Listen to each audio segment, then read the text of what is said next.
E mal acabou a primeira mão da semifinal da Copa do Brasil e já começou a rodada 29 do Brasileirão. Isso porque no final de semana temos eleição e vamos falar de tudo isso nesse vídeo no canal Resenha. E inclusive vamos falar de algumas notícias agora do fim da tarde e também do início dessa tarde. Tem Pedrinho BH querendo fazer loucura no mercado, tem jogador cortado da seleção brasileira e mais jogador do meu fogão convocado, enfim. Deixa o likezão aí, se inscreve no canal, esse é o Resenha, o seu espaço para trocar ideias sobre futebol.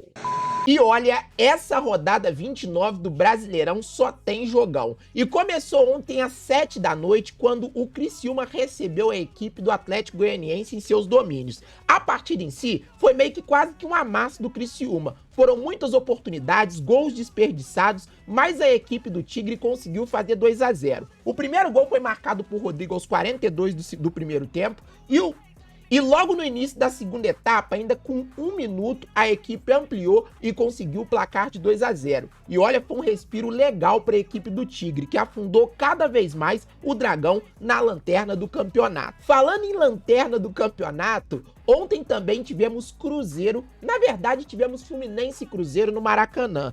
Com o Maracanã bem vazio, partindo do ponto que os torcedores do Fluminense estão ali meio que no rage, com os jogadores ali desde a última derrota no final de semana para o próprio Atlético Goianiense, mas a equipe do Tricolor Carioca fez uma partida boa, apesar de ter sido uma partida perigosa. Primeiro tempo lá e cá, Fluminense com melhores oportunidades, claro, que o Cruzeiro, e na segunda etapa ali no meio do segundo tempo, John Arias, sempre ele, fez 1-0 e decretou a vitória do Fluminense. Mas antes de falar de decretar a vitória, o final do jogo foi uma loucura. Um lá e cá totalmente desenfreado, onde o Fluminense ali acabou contando com a sorte algumas vezes. Mas é aquela coisa, né? Como já dizia o próprio técnico Mano Menezes, isso aqui não é basquete, é futebol. E acabou que a equipe do Tricolor conseguiu essa vitória e deu aquela respirada na zona da degola. Na realidade, ó, colocou o pescoço pra fora. E a tabela do Brasileirão com esses resultados ficou dessa maneira,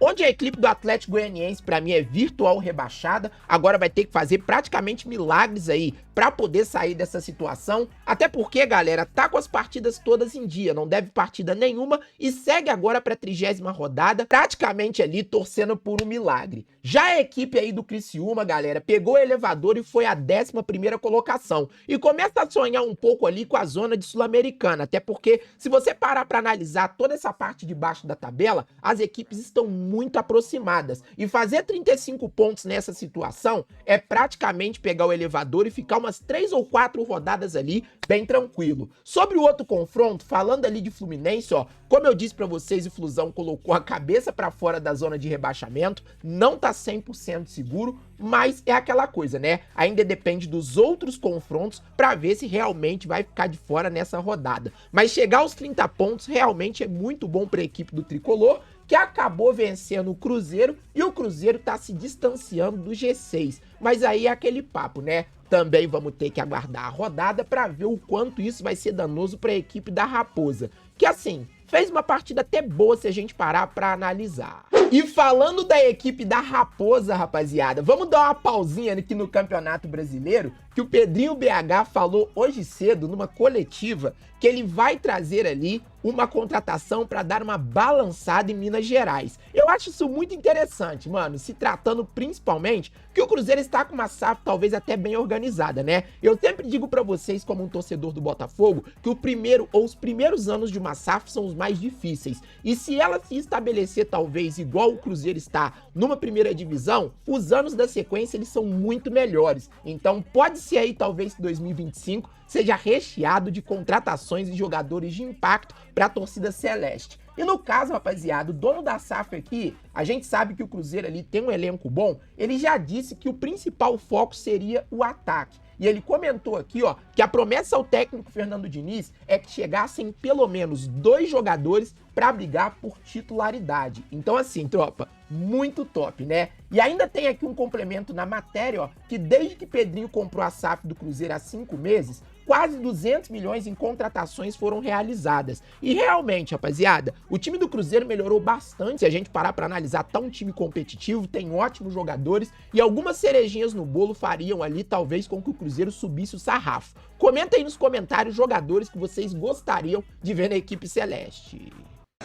E voltando a falar de Série A, rapaziada, olha, ó, os jogos não param por aí. Às 9h30 da noite dessa sexta-feira, se acostumem inclusive com sexta-feira a gente ter jogos do Brasileirão, porque foram desmembrados os jogos das próximas rodadas e vamos ter muita rodada aí que vai acontecer em meados de final de semana, né? É a CBF com esse campeonato com a tabela totalmente desorganizada, tentando remendar o que ela já estragou. E no caso temos hoje um duelo que mexe com a liderança do campeonato, ó. O Grêmio recebe Fortaleza em seus domínios, o tricolor de aço luta pelo título e entra em campo por uma vitória, até porque por mais que jogue fora, se perder o jogo de hoje ou se empatar o jogo de hoje, pode ver no sábado os seus adversários se distanciando, pois Atlético Paranaense entra em campo contra o Botafogo, que também joga fora, e o Palmeiras entra em campo contra o Bragantino, o Palmeiras também jogando fora. Então, os 3 primeiros colocados atuam fora dos seus domínios. E aí, galera, quem será que vai terminar a rodada 29 na liderança do Brasileirão? Vamos acompanhar. E pra fechar o nosso quadro de notícias, galera, 2 curtinhas pra vocês. Na verdade, uma curtinha e essa notícia, né? Pelo que eu vi hoje cedo, rapaziada, parece que a FIFA vai arcar com o salário do Pedro, rapaziada. Pedro que se lesionou no mês passado, é um grande desfalque para a equipe do Flamengo e um grande desfalque também pro ataque da seleção brasileira, que ultimamente tá difícil fazer gol, né? E a FIFA parece que hoje entrou ali, talvez, para poder ajudar a equipe rubro-negra com o salário do atacante. Comenta aí o que você achou dessa situação, até porque o Flamengo já havia comunicado à CBF que talvez entraria com esse recurso, né? Que talvez é um benefício que equipes ali que são prejudicadas em data FIFA, elas consigam ali diretamente em meio à FIFA. Falando em data FIFA, rapaziada, ó, outro jogador foi cortado no dia de hoje, Guilherme Arana, lateral esquerdo, parece que teve uma lesão depois da partida do meio de semana ali, quando marcou um gol contra o Vasco, e tem shorts aí no canal sobre isso. E Alex Telles, galera, volta à seleção brasileira. Se eu não me engano, Alex Telles não é convocado desde a Copa do Mundo. E voltando ao Botafogo e voltando a atuar em alto nível,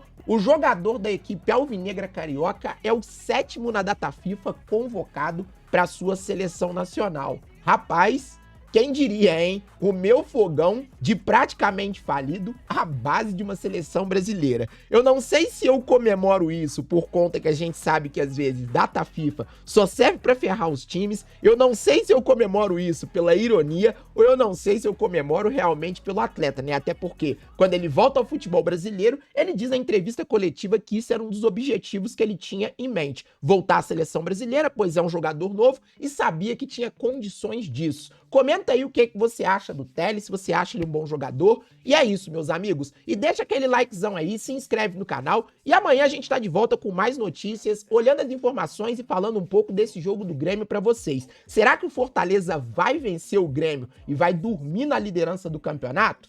Isso a gente vai ver 9 da noite. Tamo junto.